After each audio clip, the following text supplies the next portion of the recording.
দেখুন, আমি এই অর্থে বলছি যে আমি বোঝাবার জন্য বলছি। আমার মেয়ে আজকে 5 দিন হয়েছে। আমার মেয়ের হত্যার বিচার এখন আসামি শনাক্ত হলো না। কিন্তু এখন পর্যন্ত যে আমি যে বলছি যে আমার মেয়ে যে এভাবে নির্যাতন করে হত্যা করা হলো, কিন্তু এটা বোঝাবার জন্য বলছিলাম যে আমার ভাইও সন্দেহের বাইরে না, কিন্তু আসামি যেহেতু শনাক্ত হয় না, আমার সন্দেহের ভিতর সবাই আছে। আমার সন্দেহের ভিতরে সবাই আছে। এটা বলছিলাম যে বোঝাবার জন্য বলছিলাম যে আমার সন্দেহের বাইরে কেউ না। আমি সবাইকে বলছি, আমি বোঝাবার জন্য বলছিলাম আমার সন্দেহের বাইরে কেউ না। যারা আসামি এখনও শনাক্ত হয়নি, সেই জন্য সন্দেহ আমি বোঝাবার জন্য বলছি যে আমার সন্দেহের বাইরে কেউ না। আসলে কি আপনার স্ত্রীকে আপনি সন্দেহ করেন? জি না, আমার স্ত্রীকে আমি সন্দেহ করি না। আমার এতটুকু আত্মবিশ্বাস আছে আমার স্ত্রীর প্রতি। আমার স্ত্রী এই কাজ করতে পারে না। আপনার চাচাতো ভাই কি সন্দেহ করেন? জি না, আমার চাচাতো ভাই এই কাজ করবো তাও আমার কোনো সন্দেহ করি না। এই অর্থেই বলছি যে পুলিশের কাছে সবাই সন্দেহের চোখে দেখে পুলিশ। ওই হিসাবে আমি বলছি যে সে আমাকেও নিতে পারে, এবং অলরেডি আমাকে নিছে, নিয়ে জিজ্ঞাসাবাদ করছে। এরকম না যে আমাকে নেয় নাই, আমাকেও জিজ্ঞাসাবাদ করছে। আমি চাই সত্যটা উদ্ঘাটন হোক।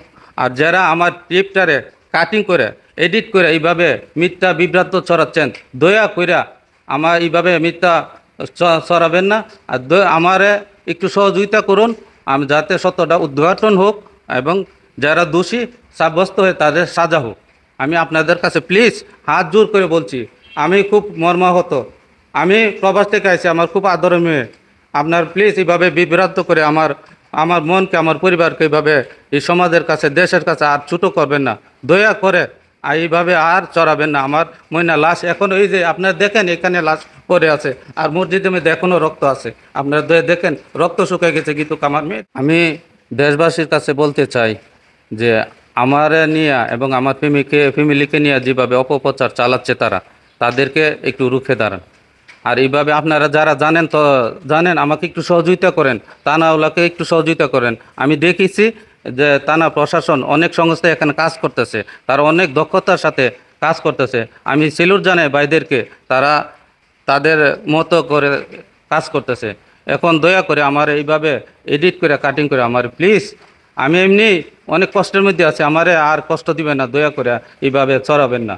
আমি চাই সত্যটা উদ্ঘাটন হোক এবং নিরাপদ মানুষ যারা আছে তারা মুক্তি পাক, বা যাতে সঠিকভাবে যারা অন্যায় করছে তাদের বিচারটা আমি চাই। আমি দেশবাসীর কাছে এটি আকুল আবেদন, আমাকে একটু সহযোগিতা করুন আমার এইভাবে নিয়ে।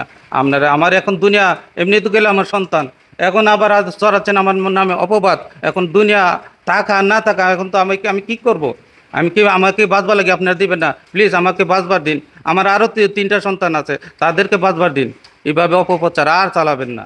অযথা একজনটিকে না জেনে না বুঝে এইভাবে অপপ্রচার দেওয়াটা, এটা ইসলামে এবং ধর্মীয়ভাবে হিন্দু হোক, মুসলিম হোক, বুদ্ধ হোক, কেউ এটা কাম্য করে না। এভাবে অপপ্রচার চালাবেন না। তো আপনি কি বলতেছেন এই ভিডিওটা সম্পূর্ণ ভুল? যে এটার মধ্যে কিছু এডিট করা হয়েছে, কিছু কাটিং করছে, কিছু আগে পিছিয়ে লাগায় তারা এইভাবে এই বিভ্রান্ত ছড়াচ্ছে। আসলে আপনাকে কি প্রশ্ন করা হয়েছিল ভিডিওতে একটু বলবেন? ভিডিওতে প্রশ্ন করা হয়েছিল যে ইমাম সাহেবের ব্যাপারে, আমি তাদের মুক্তি করা ব্যাপারে আমি কি নিতে পারি। তখন আমি বলছি যে দেখেন, ইমাম সাহেব তো সন্দেহের, পুলিশের সন্দেহ ইমাম সাহেবকে নিছে। এমনকি আমার ফ্যামিলির মধ্যেও, আমার আপনজনের মধ্যেও তাদেরকে সন্দেহের চোখে দেখে। আমি ওই হিসাবে আমি বলছিলাম যে সন্দেহের ভিতরে বাইরে কেউ না। এটারে কাইটে আগে পিছে করে এইভাবে তারা এটারে আমার যাতে ময়নার হত্যার বিচারটা সুষ্ঠুভাবে না হয়, আর যাতে না হয়, তারা এইভাবে অপপ্রচার চালাচ্ছে। আমার মনে হয় কি, আমি এখন নিজেও বুঝতে পারতেছি না আমি এখন কি করব। আমার কি মনে আপনারা এইভাবে আমার লামাইয়া এইভাবে আমাকে ধ্বংস করবেন, আমার ফ্যামিলি ধ্বংস করবেন, আমাকে ধ্বংস করবেন, আমার আরও 3টা বাচ্চা আছে তাদেরকে ধ্বংস করবেন। দয়া করে প্লিজ এইভাবে আপনারা চড়াবেন না। আমরা শেষ প্রশ্ন হচ্ছে, আপনার তো বিদেশে কত বছর? জি, আমি বিদেশ ভাড়া নিয়ে প্রায় 10 বছর। আমরা যে মসজিদে দাঁড়াইছি, মসজিদের দোতলায় আপনার মেয়ে লাশ পাওয়া গেছিল। জি। এই মসজিদে যে ইমাম সাহেবকে আপনি কতদিন যাবত চিনেন?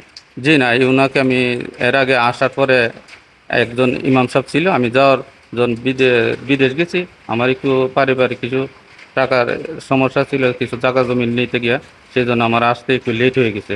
সে ইমাম সাহেবকে আমি দেখিনি। এমনিতে তো বাড়ি খোঁজখবর রাখেন আপনি, তো এই যে এই মসজিদের ইমাম সাহেব, উনি মানুষ হিসাবে কেমন?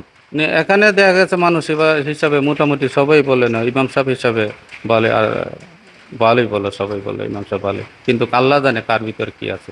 আপনি কি মনে করেন যে যে ভালো আপনি শুনছেন মানুষের মুখে যে ইমাম সাহেবের দ্বারা কোনো অন্যায় হইতে পারে?